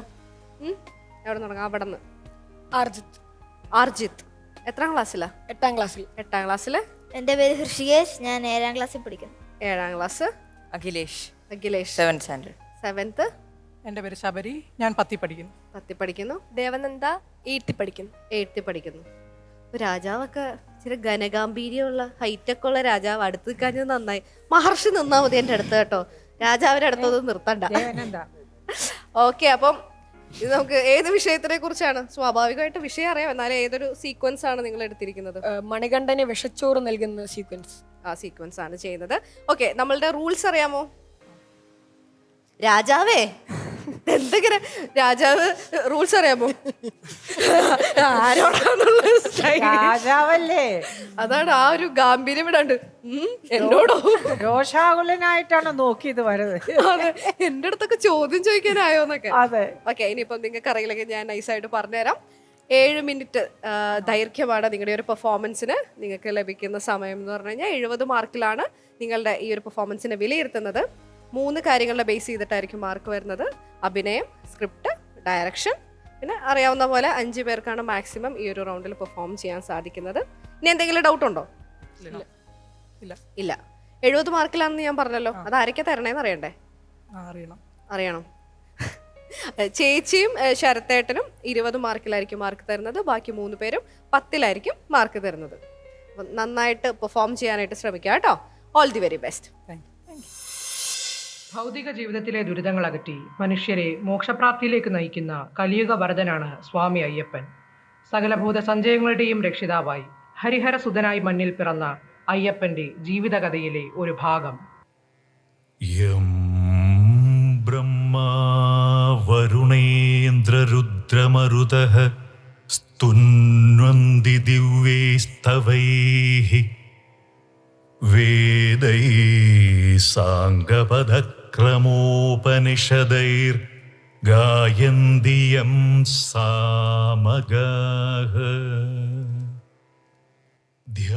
വേദപഠനത്തിൽ സർവാത്മന കുമാരന്റെ പാണ്ഡിത്യം നമ്മെ അത്ഭുതപ്പെടുത്തിയിരിക്കുന്നു. ഗുരു, അങ്ങയുടെ അനുഗ്രഹം. യോഗിനോ യസ്യാന്തം ന വിദു സുരാസുരഗണ ദേവായ തസ്മൈ നമഃ.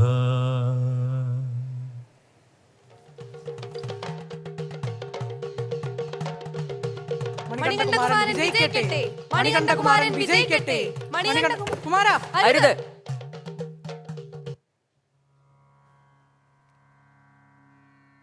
പൊയ്ക്കൊള്ളൂ. ആയോധന കലയിലും വേദപഠനത്തിലും ബുദ്ധിശക്തിയിലുമെല്ലാം കുമാരൻ അത്ഭുതാവഹമായ നേട്ടങ്ങൾ കൈവരിച്ചിരിക്കുന്നു. ത്രിലോകങ്ങളിൽ മണികണ്ഠകുമാരനെ തോൽപ്പിക്കുവാൻ ആരാലും സാധ്യമല്ല. കുമാര, ആയുഷ്മാൻ ഭവ. എല്ലാം അങ്ങയുടെ അനുഗ്രഹം. പന്തളം ദേശത്തിന്റെ യുവരാജാവാകുവാൻ ഈ ചെറുപ്രായത്തിൽ തന്നെ മണികണ്ഠകുമാരൻ പ്രാപ്തനായി. നമ്മുടെ അനുജനെ കാണുന്നില്ലല്ലോ മാതാശ്രീ. പാഠശാലയിലാണ് പുത്ര. നിന്റെ വിജയങ്ങൾ അറിഞ്ഞാൽ കുമാരൻ ഏറെ സന്തോഷമാകും. മന്ത്രി മുഖ്യ, തമ്പുരാൻ, നമ്മുടെ ദേശമെങ്ങും പെരുമ്പറയും വിളംബരവും മുഴങ്ങട്ടെ. മണികണ്ഠകുമാരനെ നാം യുവരാജാവായി അഭിഷേകം ചെയ്യാൻ നിശ്ചയിച്ചിരിക്കുന്നു. പന്തളം ദേശത്തെ പ്രജകൾ ഈ സന്തോഷ വാർത്ത കേട്ട് നമ്മുടെ കുമാരനെ അനുഗ്രഹിക്കട്ടെ. പിതാവേ, ഈ ദേശത്തിനും പ്രജകൾക്കും വേണ്ടി മാത്രമല്ല, സർവചരാചരങ്ങൾക്കും ക്ഷേമൈശ്വര്യമേകുവാനാണ് നമ്മുടെ പിറവി തന്നെ. കുമാര, പലപ്പോഴും ഈ പക്വതയാർന്ന നിന്റെ വാക്കുകളുടെ ഉള്ളടക്കം മാതാശ്രീക്ക് മനസ്സിലാവുന്നില്ല പുത്ര.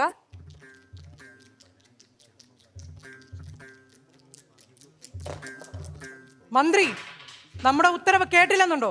ഉത്തരവ് അത് നമ്മുടെ മന്ത്രിക്ക് സ്ഥലകാലബോധം നഷ്ടപ്പെട്ടോ കുമാര? മന്ത്രി എന്താ മന്ത്രി, എന്തു പറ്റി? ഒന്നുമില്ല കുമാര. ആലസ്യന്റെ ജൽപ്പനങ്ങൾ. പിതാവേ, സമയമാകുമ്പോൾ എല്ലാം മനസ്സിലാകും. ചില കാര്യങ്ങൾ സംഭവിക്കേണ്ടത് അനിവാര്യമാണ്, അല്ലേ മന്ത്രിമുഖ്യ? അങ്ങനെയും ഒന്നുമില്ല കുമാര. പാഠശാലയിൽ നിന്നും അനുജൻ എത്തിക്കാണും. ജ്യേഷ്ഠനെ കാണാതെ വല്ലാതെ ദുഃഖിക്കുന്നുണ്ടാകും. വരൂ, നമുക്ക് ഈ സന്തോഷ വർത്തമാനം അറിയിക്കാം. മഹാമന്ത്രിക്ക് എന്തോ സംഭവിച്ചിരിക്കുന്നു. അങ്ങ് എന്തൊക്കെയോ പറയുവാൻ ശ്രമിക്കുന്നു, അതും നമ്മുടെ പുത്രനെ യുവരാജാവാക്കി പ്രഖ്യാപിച്ച ഈ ദിനത്തിൽ. അത് വേണ്ടായിരുന്നു, അതൊട്ടും ശരിയായില്ല. ഹേ, മഹാമന്ത്രിക്ക് എന്താണ് സംഭവിച്ചത്? നേര് പറയാമല്ലോ മഹാറാണി. മഹാരാജാവിന്റെ പ്രഖ്യാപനം അത് വേണ്ടിയിരുന്നില്ല. ഭയമുണ്ടെങ്കിലും എനിക്കത് ഉണർത്തിക്കാതെ വയ്യ. ഞാൻ മഹാരാജാവിന്റെ പട്ടമഹീഷിയാണ്. എന്റെ മൂത്ത പുത്രനാണ് മണികണ്ഠൻ. ഞാനൊരു മന്ത്രി മാത്രമല്ല, ഒരു പിതാവ് കൂടിയാണ്. ആയോധന കലയിലും വേദപഠനത്തിലും എന്റെ പുത്രനായിരുന്നു മുൻനിരയിൽ. പക്ഷെ ഇപ്പോൾ പരാജയം മാത്രം ഏറ്റുവാങ്ങി ഈ പിതാവിന്റെ മുൻപിൽ ശിരസ് കുമ്പിട്ട് നിൽക്കുന്ന പുത്രനെയാണ് നമുക്ക് കാണുവാൻ സാധിക്കുക. മന്ത്രിപുത്രന്റെ വേദനയിലും നാം ദുഃഖിക്കുന്നു. മണികണ്ഠൻ വേദത്തിലും കലയിലും ആയുധ പ്രയോഗത്തിലും മിടുക്കനാണ്. മഹാറാണി ഇനിയും ദുഃഖിക്കേണ്ടി വരും. പകിട 12. ദേ നോക്കൂ, ഈ പകിടകളുടെ കണക്കുകൾ തെറ്റില്ല. മന്ത്രിയാണെങ്കിലും അധിക പ്രസംഗം പുലമ്പിയാൽ രാജശിക്ഷ അനുഭവിക്കേണ്ടി വരും. അടിയനത് ശിരസാൽ ഏറ്റുകൊള്ളാൻ തമ്പുരാട്ടി. പക്ഷേ സ്വന്തം ഉദരത്തിൽ പിറന്ന പുത്രൻ യുവരാജാവാകാത്ത അവസ്ഥ. വനത്തിൽ ആർക്കോ ജനിച്ച മണികണ്ഠനല്ലേ യുവരാജാവാകേണ്ടത്? പിന്നെ ആര്? അങ്ങനെ ചോദിക്ക്. മഹാരാജനിൽ മഹാറാണിക്ക് പിറന്ന പുത്രൻ.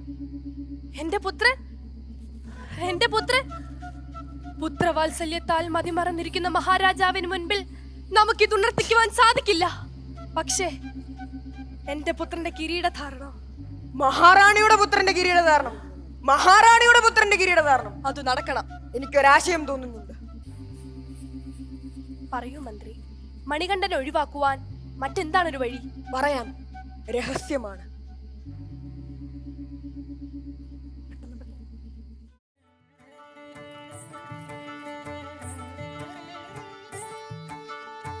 മാതാശ്രീ നമ്മെ വിളിച്ചുവോ? അതെ പുത്ര.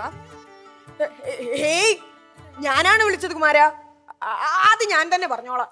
എന്നാൽ ശരി, മന്ത്രി തന്നെ പറഞ്ഞുകൊള്ളൂ. ഞാനൊന്ന് വിശ്രമിക്കട്ടെ.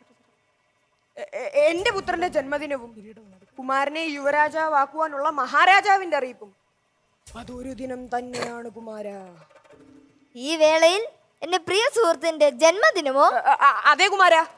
എങ്കിൽ ഇന്ന് എനിക്ക് സദ്യയോടൊപ്പം പാൽപായസവും നൽകണം. വരൂ കുമാര.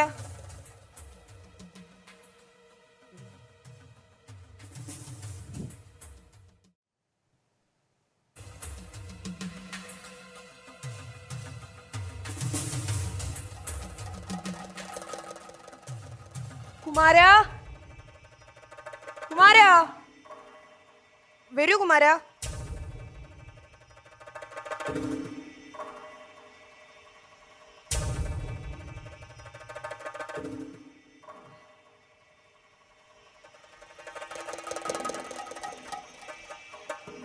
കഴിക്കൂ കുമാര, നല്ലപോലെ കഴിക്കൂ. വയറ് നിറച്ച് കഴിച്ചുകൊള്ളൂ. തോഴന്റെ ജന്മദിനത്തിൽ ഭക്ഷണം ബാക്കി വെക്കരുത്. കഴിക്കൂ കുമാര, നന്നായി കഴിക്കൂ.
എന്നിട്ട് എങ്ങനെയുണ്ടായിരുന്നു പെർഫോമൻസ് ഒക്കെ?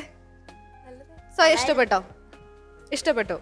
അപ്പൊ ഇനിയിപ്പോ നമ്മുടെ ആചാര്യസഭയ്ക്ക് ഇഷ്ടപ്പെട്ടോ എന്ന് ചോദിക്കണ്ടേ? ചോദിച്ചാലോ? റെഡി? സ്വാമിജി, ഇവരെല്ലാവരും വളരെയേറെ കഷ്ടപ്പെട്ടിട്ടുണ്ട്. എനിക്ക് പറയാനുള്ളത് നന്നായിട്ടുണ്ട്. അയ്യപ്പൻ്റെ മുഖത്ത് കുറച്ചുകൂടെയൊക്കെ പുഞ്ചിരിയാവാം ഒരു, അല്ലേ? പിന്നെ മന്ത്രിയുടെ അഭിനയം വളരെ നന്നായിട്ടുണ്ട്, രാജ്ഞി. എന്നാലും ഒരു കുറച്ചുകൂടിയൊക്കെ ഒരു പ്രിപ്പറേഷൻ ആവാം എന്ന് തോന്നുന്നു. നന്നായിട്ടുണ്ട്.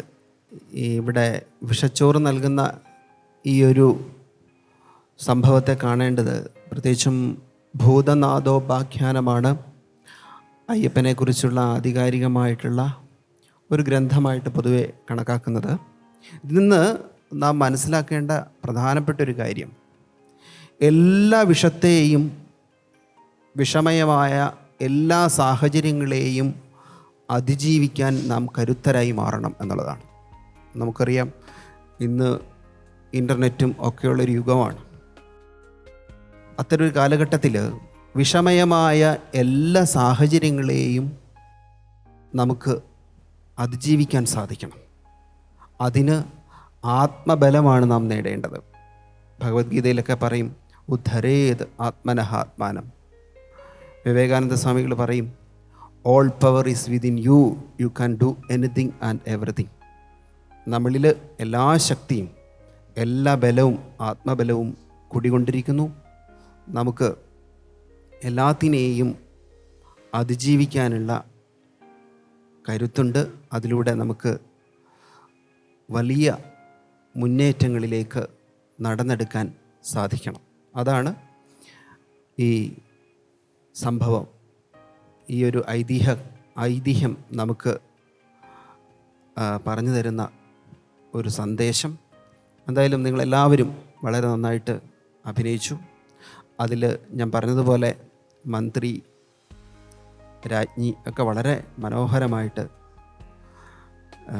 അഭിനയിച്ചു. അഭിനന്ദനങ്ങൾ, സന്തോഷം. നന്ദി സ്വാമിജി. ശരത്തേട്ട? കുട്ടികളെ നന്നായിട്ടുണ്ട്. എനിക്ക് കുറച്ച് കറക്ഷൻസ് പറയാനുണ്ട്. കാരണം ആദ്യം തന്നെ ഗുരു മന്ത്രം ജപിച്ചതൊക്കെ വളരെ നന്നായിരുന്നു. അതിനുശേഷം മണികണ്ഠൻ്റെ മുഖത്ത് നോക്കി തന്നെ പറയാം ആ എല്ലാ കാര്യത്തിലും നന്നായിരിക്കുന്നു. അത് വേദിയിലേക്ക് നോക്കി പറയണം എന്നില്ല. അത് ക്യാരക്ടേഴ്സ് തമ്മിൽ സംസാരിക്കുമ്പോൾ നമ്മൾ മുഖത്ത് നോക്കി തന്നെ നമുക്ക് സംസാരിക്കാവുന്നതേ ഉള്ളൂ. അതുപോലെ തന്നെ ആയുധാഭ്യാസം നിങ്ങൾ രണ്ടുപേരും, മകനും അയ്യനും കൂടി ചെയ്യുന്ന അത് കുറച്ചുകൂടി ആക്കാമായിരുന്നു എന്ന് എനിക്ക് തോന്നി. നിങ്ങൾ അതിനുള്ള കേപ്പബിളാണ്, രണ്ടുപേരും കേപ്പബിൾ ആയിട്ടുള്ള ആർട്ടിസ്റ്റുകളാണ്. അപ്പോൾ അത് കുറച്ചും കൂടി ഒന്ന് എന്താ പറയുക, ഒരു മൂവ്മെൻ്റ് ഒക്കെ കൊടുക്കാമായിരുന്നു എന്ന് എനിക്ക് തോന്നി. പിന്നെ രാജ്ഞിക്കും അതെ, നിങ്ങൾ നല്ല ആർട്ടിസ്റ്റുകളാണ്. രാജ്ഞി എന്തിനാ ഇടയ്ക്ക് കുനിഞ്ഞത്? ആ ഒരു മന്ത്രി ഇങ്ങനെ ഉള്ളിലേക്ക് പറയുമ്പോൾ ആ രീതിയിലേക്ക് കുനിയണം എന്നില്ല രാജ്ഞിക്ക് രാജ്ഞിതായിട്ടുള്ള ഒരു പേഴ്സണാലിറ്റി ഉണ്ട്.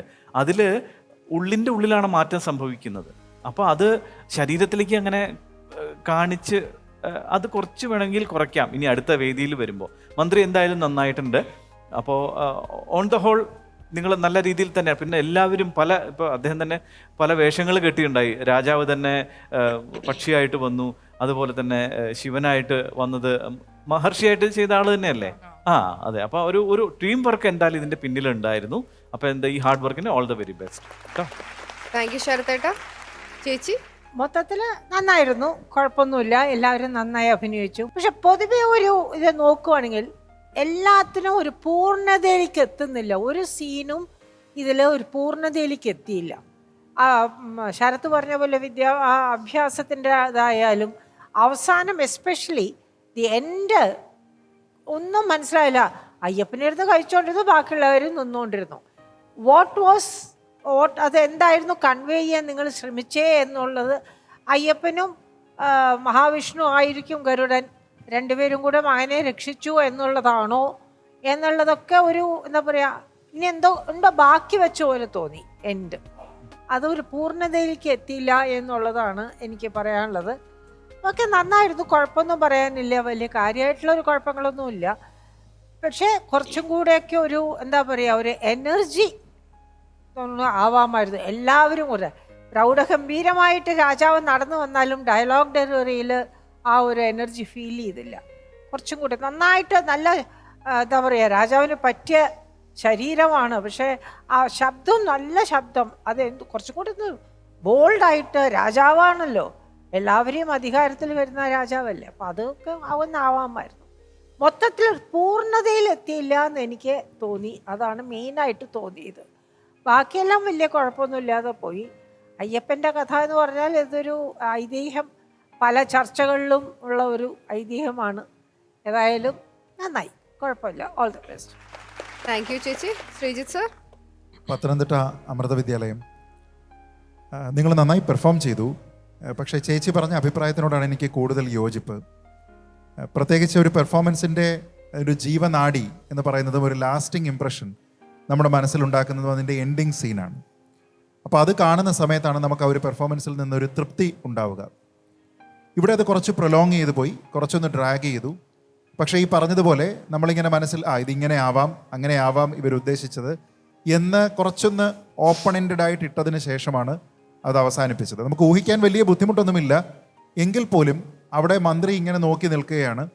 അപ്പോൾ അവിടെ എന്താണ് നിങ്ങൾ ഉദ്ദേശിച്ചത് എന്നതുമായി ബന്ധപ്പെടുത്തി ഒരു ഡയലോഗ് പോലും ഇല്ലാതെ പെട്ടെന്ന് വന്ന് അവിടെ ഒരു പ്രൊലോങ്ഡ് സീൻ അവിടെ വന്ന് പെട്ടെന്ന് അങ്ങ് നിന്നതുപോലെ നമുക്ക് തോന്നി. പിന്നെ ഒരു പ്രധാനപ്പെട്ട കാര്യം, രാജാവ് രാജാവായിട്ടും രാജ്ഞി രാജ്ഞിയായിട്ടും അഭിനയിക്കേണ്ട. നിങ്ങൾ ഈ വേഷഭൂഷാദികളൊക്കെ ഇട്ട് കഴിഞ്ഞാൽ പിന്നെ നിങ്ങൾ രാജാവും രാജ്ഞിയുമാണ്. അപ്പോൾ നിൽക്കുമ്പോഴും നടക്കുമ്പോഴും ഡയലോഗ് പറയുമ്പോഴും ഒക്കെ തന്നെ ആ രാജാവിന് ചേരുന്ന, രാജ്ഞിക്ക് ചേരുന്ന ആ രീതി ഉണ്ടാകണം. അപ്പോൾ ആ സമയത്ത് നിങ്ങൾ പത്തനംതിട്ട അമൃത വിദ്യാലയത്തിലെ കുട്ടികളല്ല, നേരെ മറിച്ച് പന്തള രാജാവും രാജ്ഞിയുമാണ്. ആ ഒരു ആത്മവിശ്വാസം നിങ്ങൾക്കുണ്ട് എങ്കിൽ കുറച്ചുകൂടി ആ കഥാപാത്രത്തിനോട് നീതി പുലർത്താൻ കഴിയും എന്നെനിക്ക് തോന്നുന്നു. പിന്നെ ബാക്കി ഈ പറഞ്ഞതെല്ലാം തന്നെ അതേ കാര്യം തന്നെ. മന്ത്രിയുടെ പെർഫോമൻസ് നന്നായി, അയ്യന് കുറച്ചുകൂടി ചിരിക്കാമായിരുന്നു എന്ന അഭിപ്രായം എനിക്കുമുണ്ട്. എന്നാലും അടുത്ത ഒരു അവസരം വരുന്ന സമയത്ത് ഈ പറഞ്ഞിരിക്കുന്ന നിർദ്ദേശങ്ങളെല്ലാം കൂടുതൽ ഉൾക്കൊണ്ടുകൊണ്ട് കുറച്ചുകൂടി മെച്ചപ്പെട്ട പെർഫോമൻസ് ഉണ്ടാകട്ടെ എന്ന് പ്രാർത്ഥിക്കുന്നു. All the best. Thank you sir. Lakshmi ma'am. നന്നായി. പത്തനംതിട്ട അമൃത വിദ്യാലയത്തിന് അഭിനന്ദനങ്ങൾ. ഈ പാഠം പഠിപ്പിക്കുന്ന വിദ്യാഭ്യാസത്തിന് കൊണ്ടുവിടുന്ന സമയത്ത് അവിടെ അച്ഛനും അമ്മയും എപ്പോഴും സാക്ഷിയാവണം എന്നില്ല. അവിടെ ഗുരുവിനെയും ശിഷ്യനെയും വിടൂ പഠിക്കാനായിട്ട്. അപ്പം ആ സാക്ഷി വേണ്ടായിരുന്നു. അതുപോലെ ദേവനന്ദയുടെ ഒരു ശരീരഭാഷയിൽ ഒരു രാജ്ഞിയുടെ ഈ തോളുകൾ കുറച്ചുകൂടെ ഒന്നിങ്ങനെ അഭിമാനത്തോടെ പിടിച്ചാൽ ഒരു രാജ്ഞിയുടെ ശരീരഭാഷ ഉണ്ടായിരുന്നെങ്കിൽ കുറച്ചുകൂടി നന്നായിരുന്നേനെ. അപ്പൊ ചലനങ്ങളിലും ആ ഒരു പ്രൗഢി വരും. ആ ചലനങ്ങളിൽ ഒരു ഓടിച്ചാടിയുള്ള ചലനത്തെക്കാൾ രാജ്ഞിക്ക് കുറച്ചുകൂടി പ്രൗഢ ചലനങ്ങളാണ് ചേരുന്നത് എന്ന് തോന്നി. മന്ത്രി നന്നായിരുന്നു. എന്തായാലും ഈ ഒരു നമ്മൾ അധികം പുരാണത്തിൽ മാത്രം കേട്ടിട്ടുള്ള അല്ലെങ്കിൽ അയ്യപ്പനെ കുറിച്ചുള്ള കഥകളിൽ കേട്ടിട്ടുള്ള ഈ വിഷവുമായി സ്വാമിജി സൂചിപ്പിച്ചതുപോലെ വാക്കിലും ചിന്തയിലും ഒക്കെ വിഷം പുരട്ടിയ പലരും അധികാരം കൈയടക്കാൻ കാത്തിരിക്കുന്ന ഒരു സന്ദർഭത്തെയാണ് വളരെ ഭംഗിയായി ഇവിടെ അവതരിപ്പിച്ചത്. എന്തായാലും നാടകീയത കുറച്ചുകൂടി ഉണ്ടാക്കാമായിരുന്ന ഒരു സന്ദർഭത്തെ അതിൻ്റെ പശ്ചാത്തല സംഗീതം കൊണ്ടൊക്കെ ആ നാടകീയത വളരെ കൂട്ടാമായിരുന്നു. അത് കുറച്ചുകൂടെ ശ്രമിച്ചിരുന്നെങ്കിൽ ഇത്തിരി കൂടി നന്നായേനെ. എന്തായാലും അഭിനന്ദനങ്ങൾ. താങ്ക് യു മാം. അപ്പോൾ അഭിപ്രായങ്ങളൊക്കെ നമ്മൾ കേട്ട് കഴിഞ്ഞു. ഇനി മാർക്സ് ചോദിച്ചാലോ? ചോദിക്കാം. ഓക്കെ. സ്വാമിജി, ഔട്ട് ഓഫ് 10 ഒരു 5.5 mark. 5.5 out of 10. Sreejith sir 7 out of 10. Lakshmi ma'am 6 out of 10. 6 out of 10. Vidhubala ചേച്ചി? ഇതിൽ തീരെ ആ പൂർണ്ണത കിട്ടാത്തത് വലിയ വിഷമം തോന്നി എനിക്ക്. അത് കാരണം അത് has to be corrected. Correct ചെയ്യോ അടുത്ത പ്രാവശ്യത്തേക്ക്?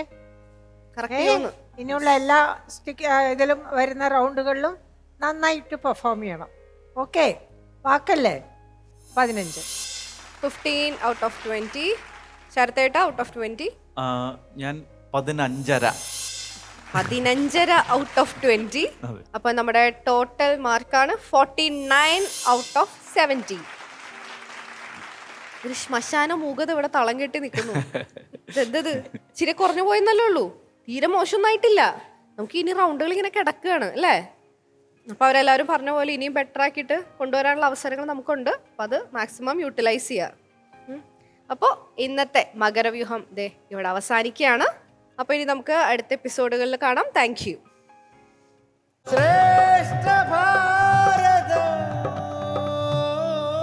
ശ്രേഷ്ഠ ഭാരതം പൈതൃക ഭാരതത്തിന്റെ ഇന്നത്തെ എപ്പിസോഡ് ഇവിടെ പൂർണ്ണമാവാൻ പോവുകയാണ്. ഇന്നത്തെ എപ്പിസോഡിൽ നമ്മൾ ആദ്യം തന്നെ വജ്രവ്യൂഹത്തിൽ വനവാസത്തിനെ ബേസ് ചെയ്തിട്ടുള്ള ഒരു ക്വിസ് റൗണ്ടാണ് കണ്ടത്. മകരവ്യൂഹത്തിൽ മണികണ്ഠന് വിഷച്ചോറ് കൊടുക്കുന്ന ഒരു സീക്വൻസ് ആണ് ഇവരെല്ലാവരും അവതരിപ്പിച്ചത്. തീർച്ചയായിട്ടും ഇപ്പോഴും പ്രസക്തമായിട്ടുള്ള ഒരുപാട് എന്താ പറയുക കാര്യങ്ങൾ ഈ ഒരു കഥയിലൂടെ നമ്മൾ കണ്ടു കഴിഞ്ഞു. ഇന്നത്തെ എപ്പിസോഡ് ഇവിടെ പൂർണ്ണമാകുമ്പോൾ ആചാര്യസഭയ്ക്ക് നന്ദി, പ്രേക്ഷകർക്ക് നന്ദി, ശുഭദിനം.